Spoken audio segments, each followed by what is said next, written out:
नमस्कार। यूपीएससी परीक्षा के लिहाज से देखें तो भारत में हाथियों की स्थिति एक बहुत ही जरूरी टॉपिक है।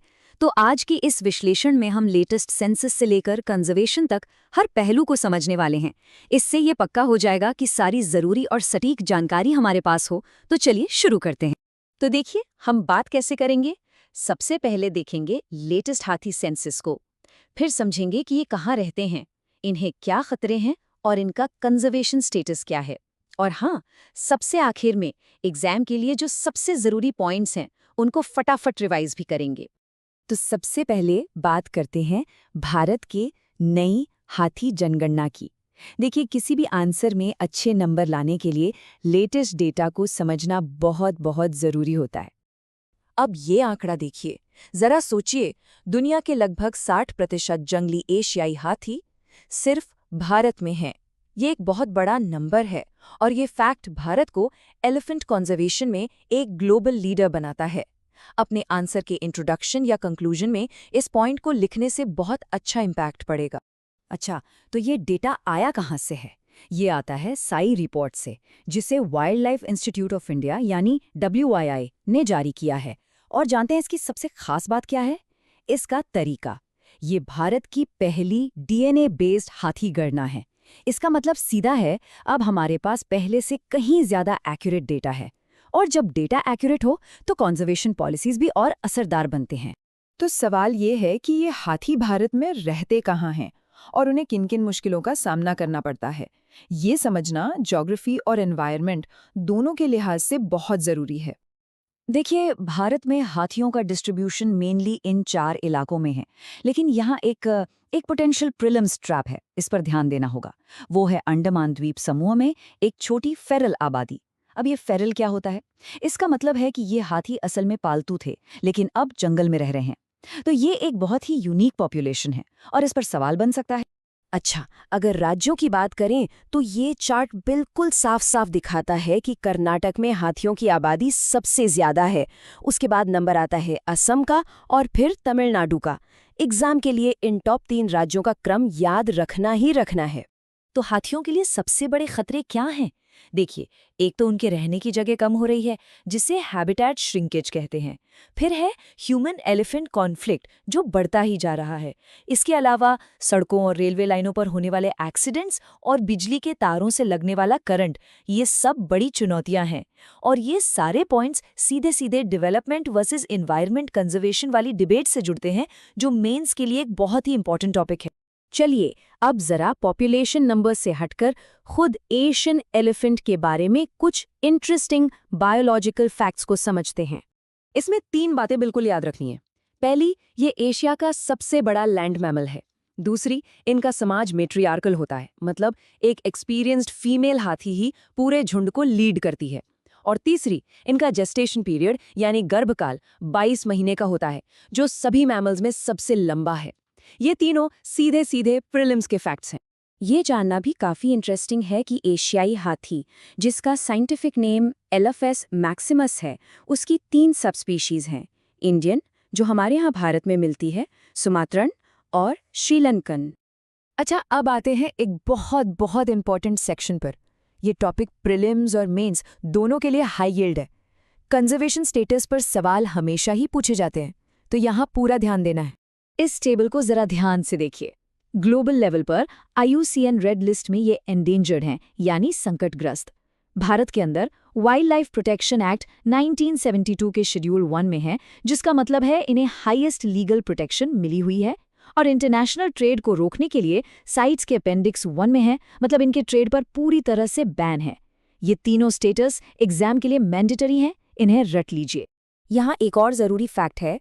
भारत के कंजर्वेशन एफर्ट्स का एक बहुत बड़ा हिस्सा है प्रोजेक्ट एलिफेंट, जिसे 1992 में लॉन्च किया गया था। इस प्रोजेक्ट के तहत देश भर में 33 एलिफेंट रिजर्व्स बनाए गए हैं। ये नंबर 33 और साल 1992 दोनों ही प्रीलिम्स के लिए इंपॉर्टेंट है। अब आते हैं एक ऐसे टॉपिक पर जहां से अक्सर कंपैरेटिव क्वेश्चंस बनते हैं। एशियन और अफ्रीकन हाथियों के बीच क्या-क्या डिफरेंसेस हैं। लेकिन डिटेल्स में जाने से पहले 1 मिनट के लिए सोचते हैं। इन दोनों तरह के हाथियों के बीच जो बायोलॉजिकल डिफरेंसेस हैं, वो कंजर्वेशन स्ट्रैटेजीज को कैसे अफेक्ट कर सकते हैं। ये एक एनालिटिकल क्वेश्चन है जो मेंस में पूछा जा सकता है। ये टेबल बहुत ही जरूरी है। इसकी हर एक लाइन एक पोटेंशियल क्वेश्चन है। मेन डिफरेंसेस पर फोकस करते हैं। एशियन हाथी साइज में छोटे होते हैं, अफ्रीकन हाथी बड़े होते हैं। एशियन हाथियों के कान छोटे और गोल होते हैं, जबकि अफ्रीकन हाथियों के कान काफी बड़े होते हैं, फैन शेप्ड। कुछ लोग कहते हैं अफ्रीका के मैप जैसे दिखते हैं। और शायद सबसे बड़ा डिफरेंस है टस्क्स यानी हाथी दांत का। एशियन एलिफेंट्स में सिर्फ कुछ मेल्स के ही बड़े टस्क्स होते हैं, लेकिन अफ्रीकन एलिफेंट्स में मेल और फीमेल दोनों के टस्क्स होते हैं। चलिए, अब तक हमने जो कुछ भी समझा है उसे एग्जाम के लिए सबसे इम्पॉर्टेंट पॉइंट्स में फटाफट रिवाइज कर लेते हैं। तो की टेकअवेज क्या हैं? सबसे पहले, भारत में दुनिया के करीब 60% एशियन हाथी हैं। दूसरी बात, पहली बार डीएनए बेस्ड काउंटिंग हुई है। तीसरी, सबसे ज्यादा आबादी कर्नाटक में है। चौथा पॉइंट, कंजर्वेशन स्टेटस, आईयूसीएन में एंडेंजर्ड, डब्ल्यूपीए में शेड्यूल 1 और साइट्स में अपेंडिक्स आई। पांचवा, अफ्रीकन हाथियों से सिर, कान और दांत का फर्क याद रखना है। और आखिरी बात, भारत में 33 एलिफेंट रिजर्व्स हैं। ये पॉइंट्स बिल्कुल टिप्स पर होने चाहिए। और अंत में ये समझना बहुत जरूरी है कि हाथी का भविष्य सिर्फ एक जानवर का भविष्य नहीं है। ये हमारे जंगलों, हमारे पूरे इकोसिस्टम के भविष्य से जुड़ा हुआ है। ये इस बात का पैमाना है कि हम अपने पर्यावरण को लेकर कितने कमिटेड हैं। इसी जरूरी सोच के साथ आज का ये विश्लेषण यही। ऐसी कहानी जो संरक्षण के फील्ड में एक मिसाल बन गई है। ये सिर्फ सुनने में दिलचस्प नहीं है, बल्कि सिविल सर्विसेज एग्जाम के लिहाज से भी बहुत ज़्यादा ज़रूरी है। हम देखेंगे कि आखिर भारत ने अपने मगरमच्छों को, मतलब विलुप्त होने के कगार से, वापस कैसे बचाया। तो सबसे बड़ा सवाल यही है कि भारत ने अपनी 3 अलग-अलग मगरमच्छ प्रजातियों को विलुप्त होने से बचाया कैसे। आइए इस असाधारण कामयाबी की कहानी की हर परत खोलकर समझते हैं। तो आज हमारी चर्चा का रोड मैप कुछ ऐसा रहेगा।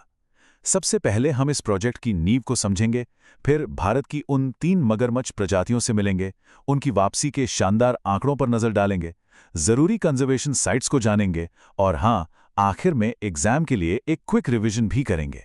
तो चलिए शुरू करते हैं। सबसे पहले ये समझना बहुत जरूरी है कि इस ऐतिहासिक प्रोजेक्ट की शुरुआत आखिर हुई कैसे और क्यों हुई। देखिए, इस प्रोजेक्ट की कामयाबी का राज ना इसकी 2 प्रोंग स्ट्रैटेजी में छुपा है। पहला, मगरमच्छों के जो नेचुरल घर हैं, उनके हैबिटेट, उन्हें बचाना। और दूसरा, कैप्टिव ब्रीडिंग, यानी एक कंट्रोल्ड माहौल में उनकी आबादी को तेजी से बढ़ाना। चलिए अब मिलते हैं इस कहानी के 3 मेन कैरेक्टर्स से, भारत की 3 अनोखी मगरमच्छ प्रजातियां। आइए देखते हैं कि ये तीनों एक दूसरे से कितने अलग और कितने खास हैं। सबसे पहले है सॉल्ट वाटर क्रोकोडाइल, यानी खारे पानी का मगरमच्छ, जिसे प्यार से सॉल्टी भी कहते हैं। ये दुनिया का सबसे बड़ा रेप्टाइल है और इसकी बाइट, ओह, किसी भी जिंदा जानवर में सबसे मजबूत। दूसरे नंबर पे है मगर। ये बहुत ही अडेप्टेबल है और इसकी सबसे खास बात जानते हैं क्या है? ये बिल खोदता है ताकि बहुत ज्यादा गर्मी या ठंड से खुद को बचा सके, और ये ऐसा करने वाली भारत की अकेली मगरमच्छ प्रजाति है। और तीसरा है हमारा अनोखा घड़ियाल। ये एक स्पेशलिस्ट फिश हंटर है। इसकी सबसे बड़ी पहचान है नर घड़ियाल की नाक पर बना घड़ा, जो असल में इसे खास तरह की आवाज निकालने में मदद करता है। अच्छा, अब ये जो स्लाइड है ना, ये एग्जाम के लिए समझिए सोने की खान है। यहाँ तीनों प्रजातियों का एक शानदार कंपैरिजन है। सबसे जरूरी चीज है इनका IUCN status. Salt water crocodile है लीस्ट कंसर्न, मगर है वल्नरेबल, और घड़ियाल ये है क्रिटिकली एंडेंजर्ड। ये फर्क याद रखना बहुत बहुत जरूरी है। ये बिल्कुल एक क्लासिक प्रीलिम्स ट्रैप है। सवाल अक्सर ऐसे ही फंसाने के लिए आता है। तो याद रखिएगा, क्रिटिकली एंडेंजर्ड प्रजाति घड़ियाल है। इस फैक्ट को एकदम दिमाग में बिठा लीजिए। अब देखते हैं कि ये प्रोजेक्ट आखिर कितना सफल रहा। नंबर्स खुद अपनी कहानी बताते हैं, और सच कहूं तो ये वाकई में बहुत इंप्रेसिव हैं। जो खारे पानी का मगरमच्छ है, उसकी आबादी अब स्टेबल हो चुकी है और इनकी संख्या लगभग 2500 तक पहुंच गई है, जो कि एक बहुत बड़ी कामयाबी है। मगर की वापसी तो और भी जबरदस्त रही है। इनकी संख्या अब करीब 10,000 के आसपास पहुंच गई है और इन्होंने गंगा नदी सिस्टम में अपने ज्यादातर पुराने इलाकों पर फिर से कब्जा कर लिया है। और ये आंकड़ा, ये तो सच में गर्व करने वाला है। आज दुनिया के 80% वाइल्ड घड़ियाल भारत में रहते हैं। ये सिर्फ भारत की सफलता नहीं है, बल्कि ग्लोबल कंजर्वेशन के लिए एक बहुत बड़ा योगदान है। चलिए अब जरा भूगोल की बात कर लेते हैं। एग्जाम में मैपिंग से जुड़े सवालों के लिए इन कंजर्वेशन हॉटस्पॉट्स को जानना बेहद जरूरी है। ये जगहें घड़ियालों के लिए किसी जन्नत से कम नहीं है।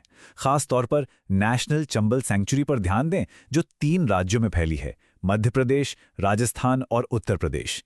ये एक बहुत ही महत्वपूर्ण इंटरस्टेट कंजर्वेशन एफर्ट है। अब एक ऐसे राज्य की बात करते हैं जो इस कहानी में एक हीरो की तरह उभर कर आता है, ओडिशा।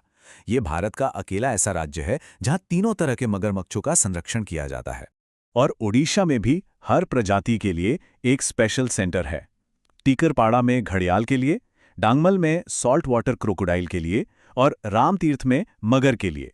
ये नाम और जगहें एग्जाम के लिए बहुत ही क्रिटिकल हैं। तो चलिए अब तक जो भी हमने डिस्कस किया है उसे फटाफट रिवाइज कर लेते हैं। ये स्लाइड न सिर्फ रिवीजन के लिए है, बल्कि मेंस में एक सफल कंजर्वेशन मॉडल पर जवाब लिखने के लिए एक बेहतरीन फ्रेमवर्क भी देती है। तो ये हैं वो की फैक्ट्स जो बिल्कुल याद रखने हैं। इसे एक तरह की मेंटल चेकलिस्ट समझिए, जो प्रीलिम्स और मेंस दोनों में काम आएगी। और आखिर में एक सवाल सोचने के लिए, मगरमच्छों को बचाने में जो ये जबरदस्त कामयाबी मिली है, इससे क्या सबक सीखा जा सकता है? क्या यही मॉडल, यही तरीका ग्रेट इंडियन बस्टर्ड या फिर स्नो लेपर्ड जैसी दूसरी लुप्तप्राय प्रजातियों को बचाने के काम आ सकता है? इस पर जरूर सोचिएगा। भारत में ना पहली बार नदी डॉल्फिन की एक बहुत बड़ी और कॉम्प्रिहेंसिव गिनती हुई है, और इसके जो नतीजे सामने आए हैं वो आने वाली प्रतियोगी परीक्षाओं के नजरिए से बहुत ही ज्यादा जरूरी हैं। तो चलिए इस बेहद इंपॉर्टेंट टॉपिक को जरा गहराई से समझते हैं। ये नंबर देखिए, 6327। अब ये सिर्फ एक आंकड़ा नहीं है, ये है भारत में हमारी नदी डॉल्फिन्स की कुल आबादी। जी हाँ, population status of river dolphins in India 2024 report के मुताबिक। और जानते हैं ये इतना खास क्यों है? क्योंकि देश में पहली बार इतने बड़े पैमाने पर यह गिनती हुई है। तो चलिए सबसे पहले पर्यावरण, वन और जलवायु परिवर्तन मंत्रालय की इस ऐतिहासिक रिपोर्ट के जो सबसे जरूरी नतीजे हैं उन पर एक नजर डालते हैं। देखिए, इस रिपोर्ट से जो फैक्ट्स निकले हैं ना, वो ऑब्जेक्टिव और एनालिटिकल दोनों तरह के सवालों के लिए बहुत अहमियत रखते हैं। अब यहां देखते हैं कि किस राज्य में कितनी डॉल्फिन्स हैं। तो देखिए, साफ तौर पर उत्तर प्रदेश सबसे आगे है, जहां डॉल्फिन की संख्या सबसे ज्यादा पाई गई है। उसके ठीक पीछे है बिहार और फिर पश्चिम बंगाल का नंबर आता है। ये जो क्रम है ना, इसे याद रखना बहुत जरूरी है, क्योंकि इस तरह के तुलनात्मक आंकड़ों पर अक्सर सवाल बन जाते हैं। चलिए अब एक बहुत ही मजेदार कॉन्सेप्ट को समझते हैं, अम्ब्रेला प्रजाति। अच्छा, डॉल्फिन को ऐसा क्यों कहते हैं? जरा सोचिए, जब हम डॉल्फिन को बचाने के लिए नदी को साफ करते हैं तो क्या सिर्फ डॉल्फिन को फायदा होता है? नहीं, असल में हम एक प्रजाति को बचाने की छतरी के नीचे पूरे के पूरे नदी के इकोसिस्टम को, यानी कि मछलियों, कछुओं और दूसरे सभी जलीय जीवों को बचा रहे होते हैं। सिर्फ अम्ब्रेला ही नहीं, डॉल्फिन एक संकेतक प्रजाति या इंडिकेटर स्पीशीज भी है। अब इसका मतलब क्या हुआ? बहुत सीधा सा मतलब है, अगर किसी नदी में डॉल्फिन्स खुश हैं, उनकी आबादी अच्छी खासी है, तो समझ लीजिए कि वो नदी भी स्वस्थ है। लेकिन अगर उनकी संख्या घट रही है तो ये एक खतरे की घंटी है, जो हमें बताती है कि नदी में प्रदूषण या कोई और बहुत बड़ी गड़बड़ है।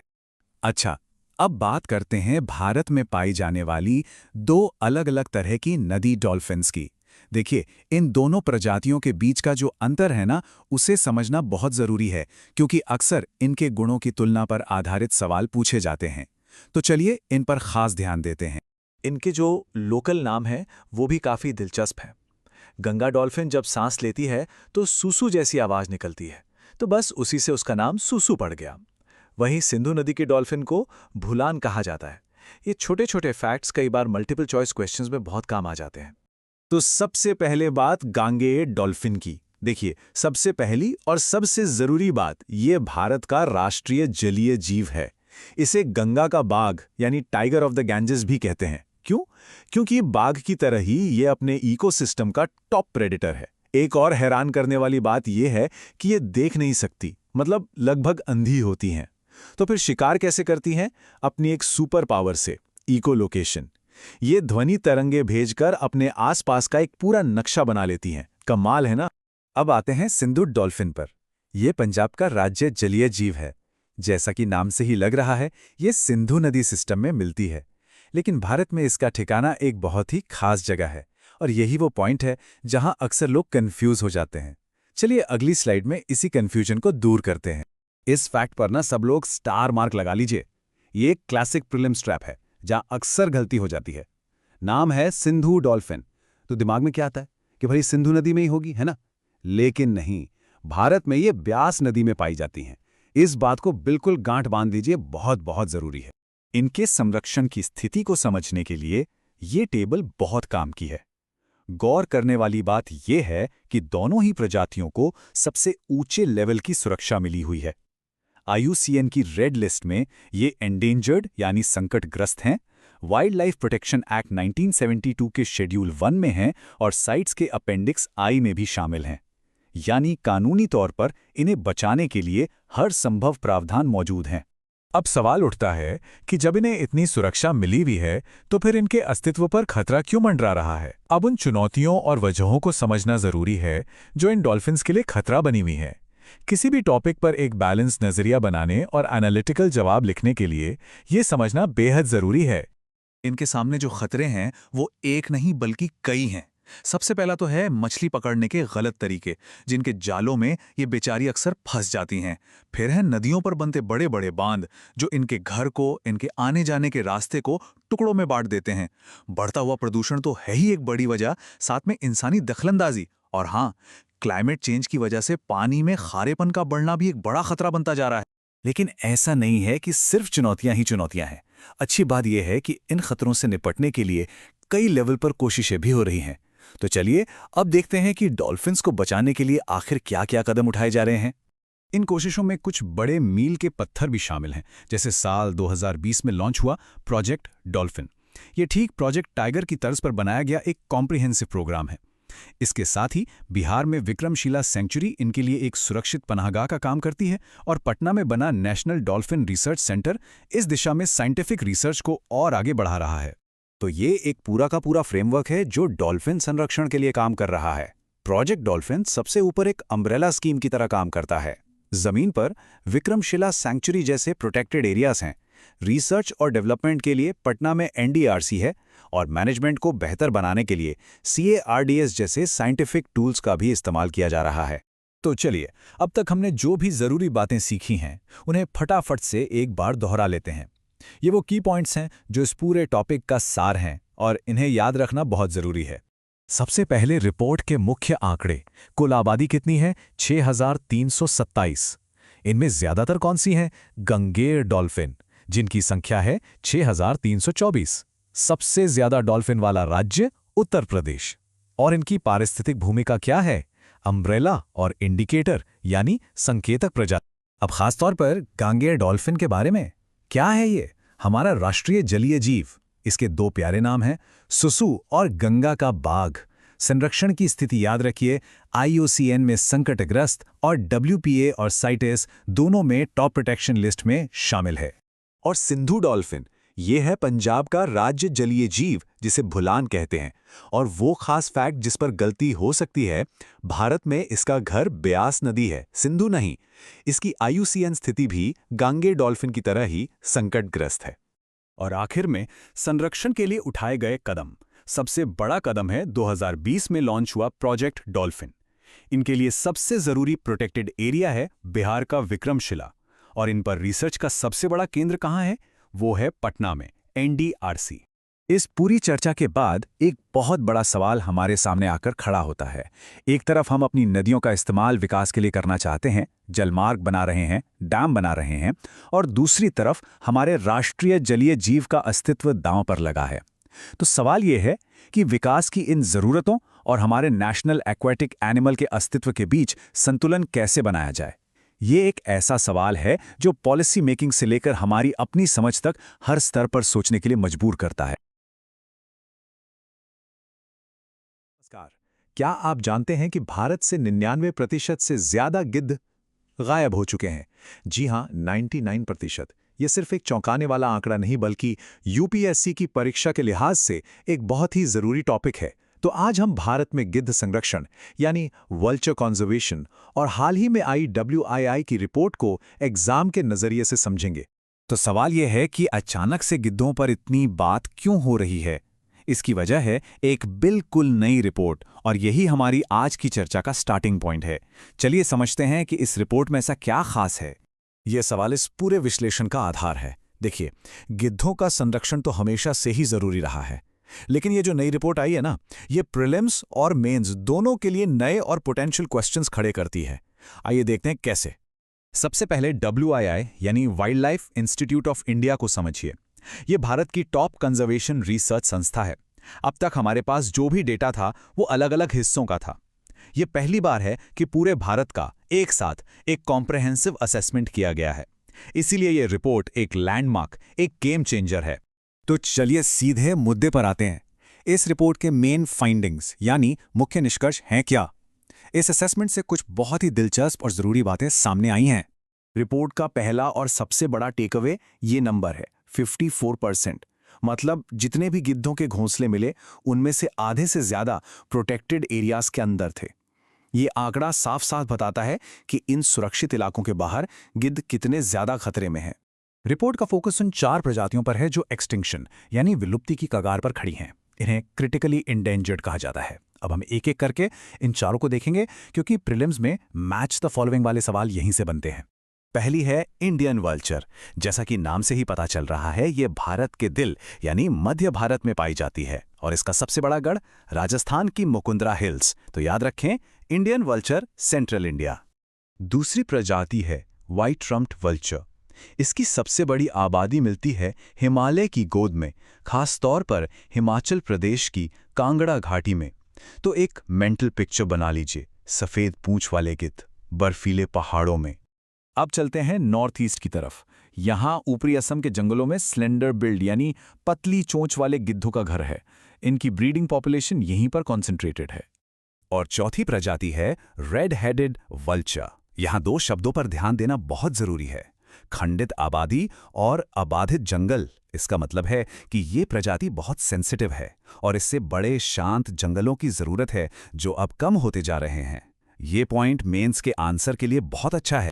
अच्छा, तो WI की रिपोर्ट तो इन 4 प्रजातियों पर फोकस थी, लेकिन परीक्षा में एक कंप्लीट अंडरस्टैंडिंग के लिए हमें भारत में पाई जाने वाली सभी 9 गिद्ध प्रजातियों और उनकी कॉन्जर्वेशन स्टेटस को जानना होगा।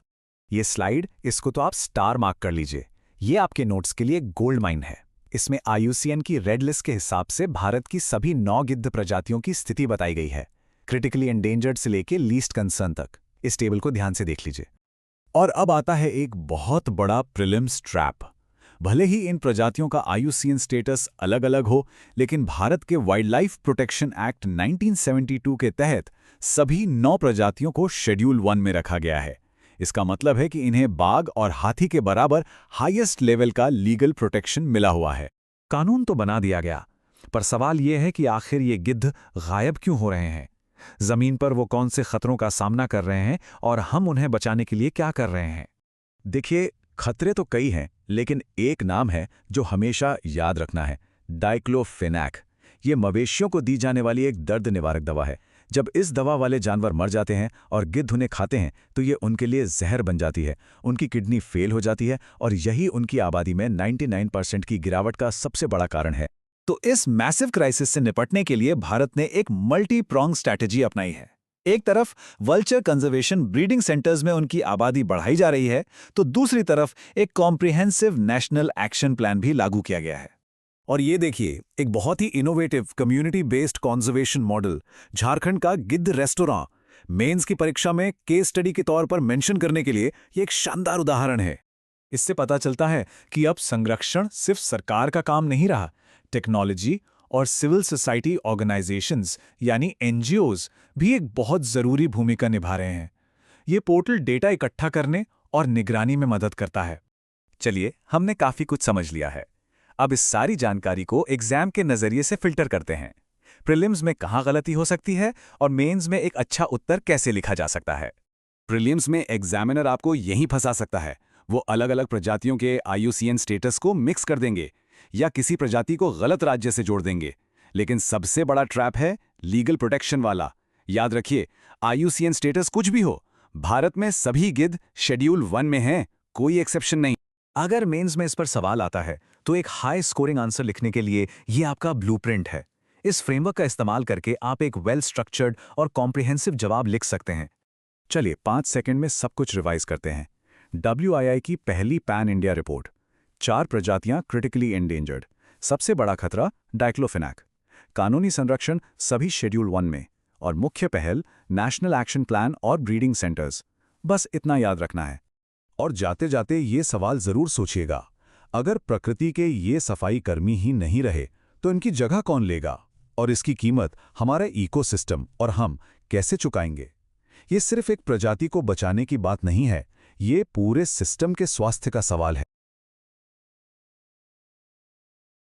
नमस्कार। रेगिस्तान का जहाज कहलाने वाला ऊंट आज खुद एक बड़े संकट से गुजर रहा है।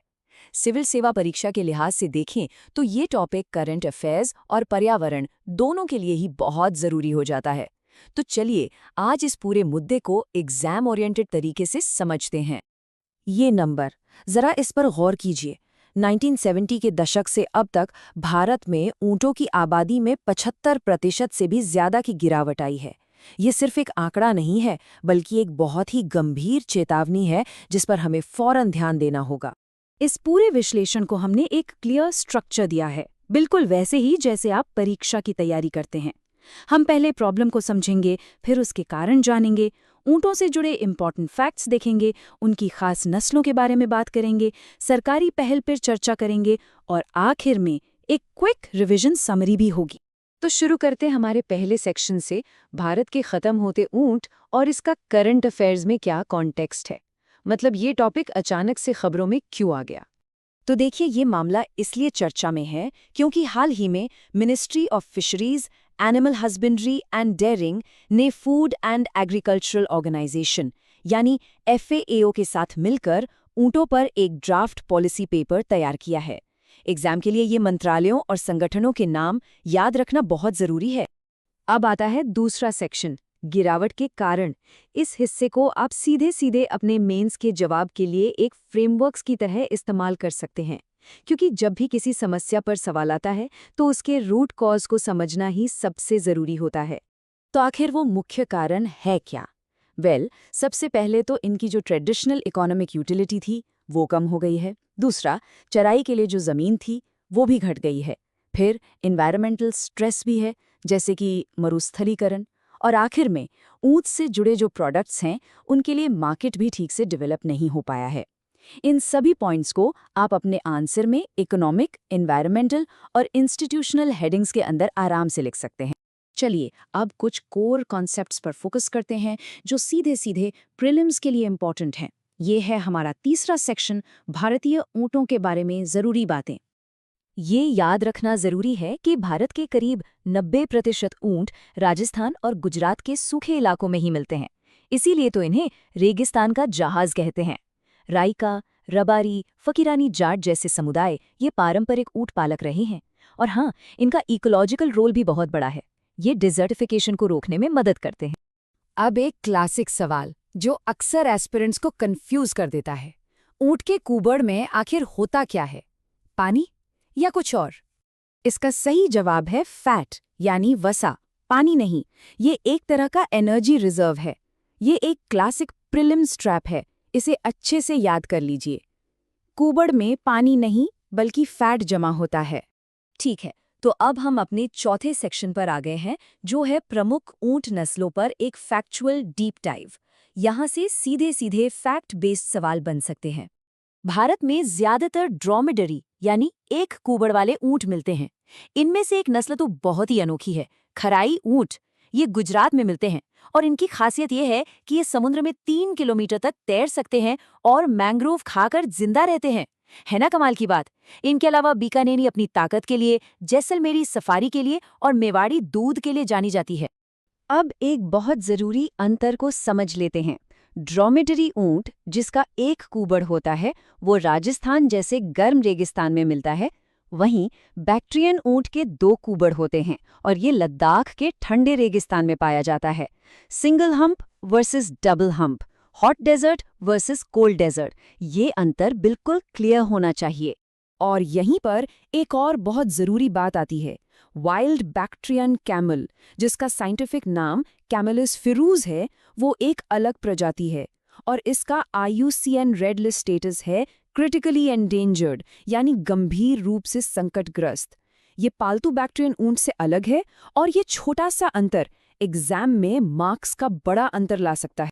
तो अब सवाल उठता है कि इस समस्या का समाधान क्या है। यही हमें हमारे 5वें सेक्शन पर लाता है, द नेशनल कॉन्जर्वेशन इनिशिएटिव, यानी आगे का रास्ता क्या है। तो सरकार ने जो समाधान प्रपोज किया है वो है नेशनल कैमल सस्टेनेबिलिटी इनिशिएटिव या NCSI। ये ड्राफ्ट पॉलिसी पेपर में दिया गया एक फ्रेमवर्क है जिसका मकसद ऊँटों की घटती आबादी को रोकना है। इस पहल का नाम NCSI जरूर याद रखिएगा। चलिए, अब तक हमने जो भी समझा उसका एक क्विक रिवीजन कर लेते हैं। ये लास्ट मिनट रिवीजन के लिए एकदम परफेक्ट रहेगा। तो 5 सबसे जरूरी बातें। पहली, 75% की भारी गिरावट। दूसरी, ड्रोमेडेरी और बैक्टीरियन नस्लों के बीच का फर्क। तीसरी, प्रिलिम्स ट्रैप, कुबड़ में फैट होता है, पानी नहीं। चौथी, वाइल्ड बैक्टीरियन कैमल, एक अलग और क्रिटिकली एंडेंजर्ड प्रजाति है। और पांचवी, प्रस्तावित सरकारी पहल है नेशनल कैमल सस्टेनेबिलिटी इनिशिएटिव यानी NCSI। और आखिर में एक सवाल जिस पर सोचना जरूरी है, जैसे जैसे हमारी पारंपरिक अर्थव्यवस्थाएं बदल रही हैं, उन प्रजातियों को बचाने का रास्ता क्या है जो एक खत्म होती जीवन शैली से जुड़ी हुई हैं। ये एक ऐसा सवाल है जो हमें संरक्षण, अर्थव्यवस्था और संस्कृति के बीच के जटिल रिश्ते पर सोचने को मजबूर करता है।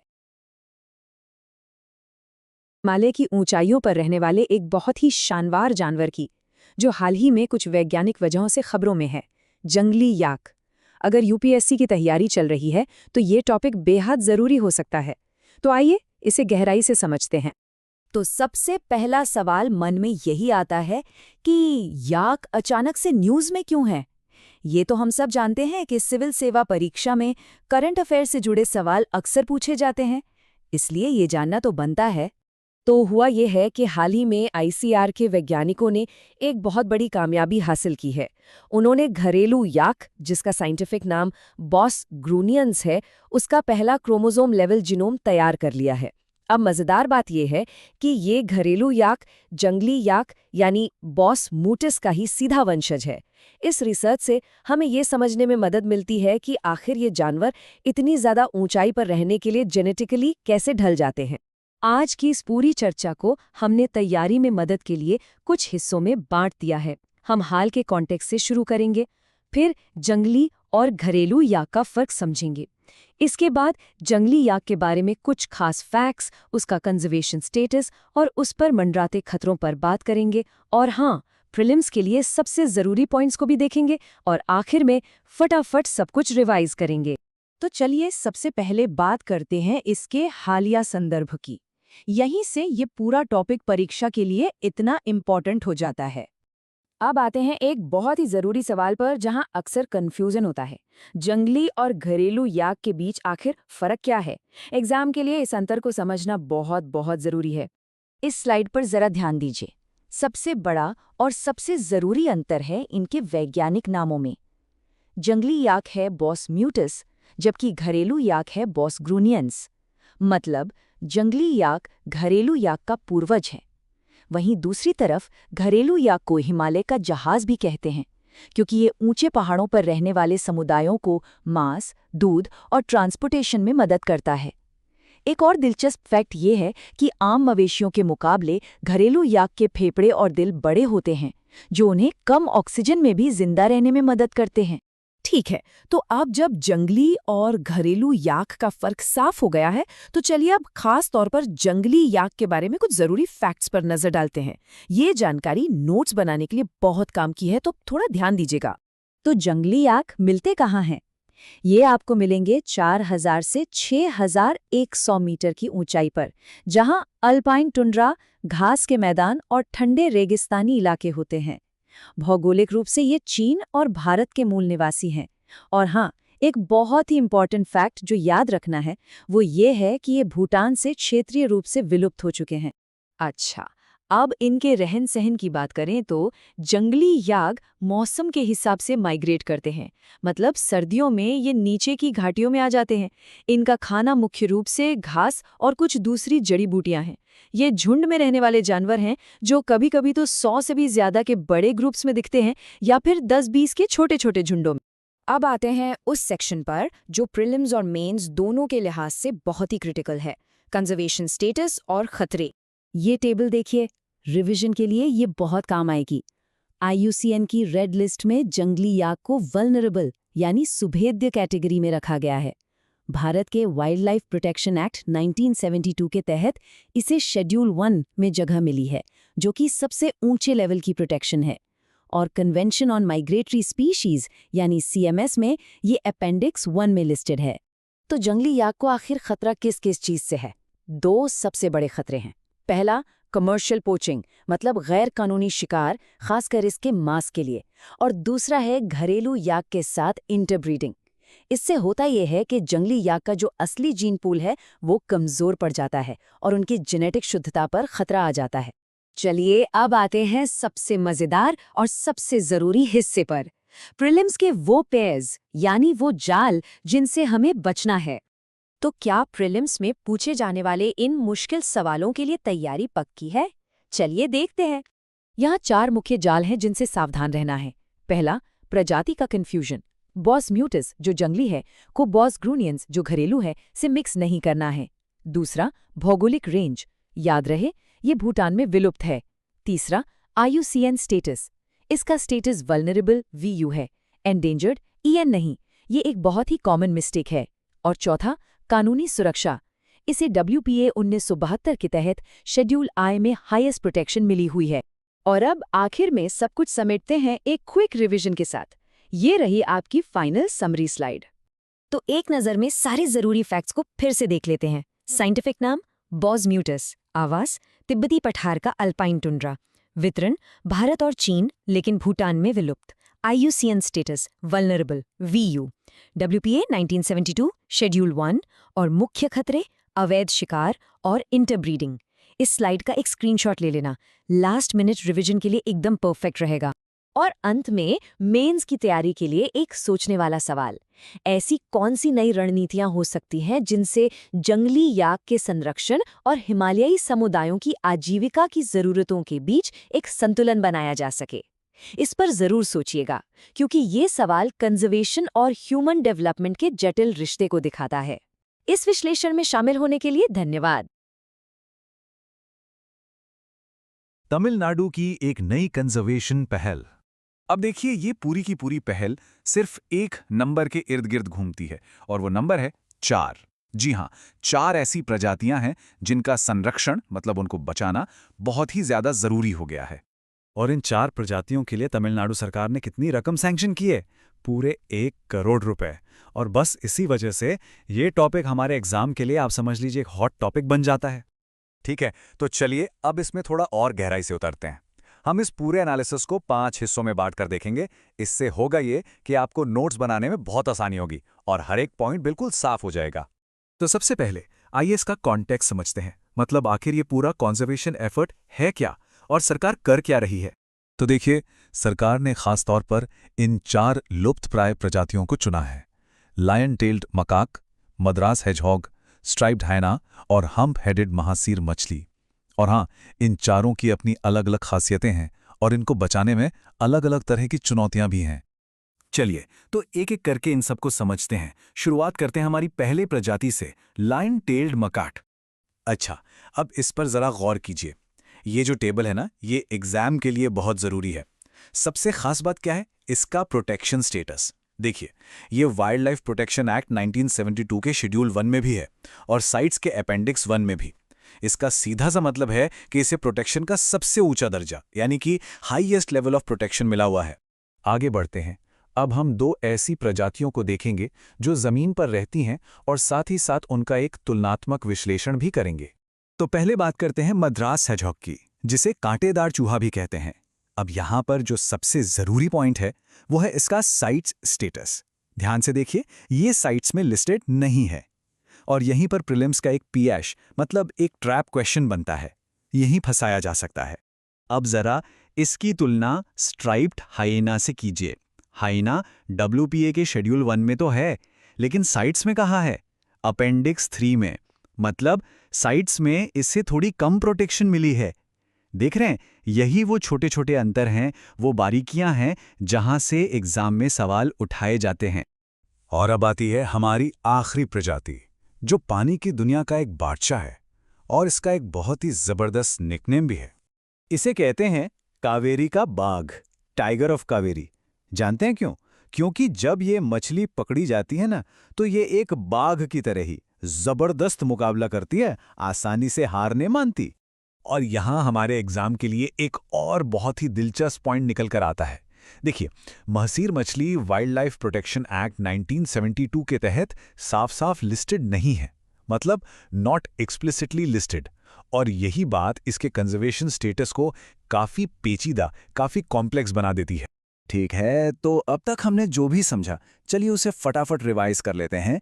एक ऐसी समरी जो एग्जाम के लिए सबसे ज्यादा काम की हो। यहाँ खास ध्यान देने की जरूरत है। जैसा मैंने पहले कहा था, ये एक क्लासिक प्रीलिम्स ट्रैप है। साइट्स का स्टेटस देखिए, हेजहॉग लिस्टेड नहीं है और हाइना अपेंडिक्स 3 में है। एग्जामिनर ठीक इन्हीं छोटे छोटे अंतरों से आपको कंफ्यूज करने की कोशिश करते हैं।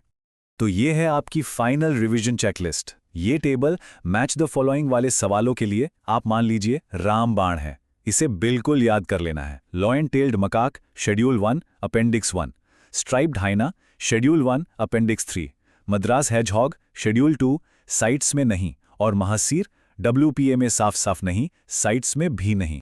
तो कुल मिलाकर सार ये है कि प्रीलिम्स के लिए इन चारों का प्रोटेक्शन स्टेटस बहुत जरूरी है।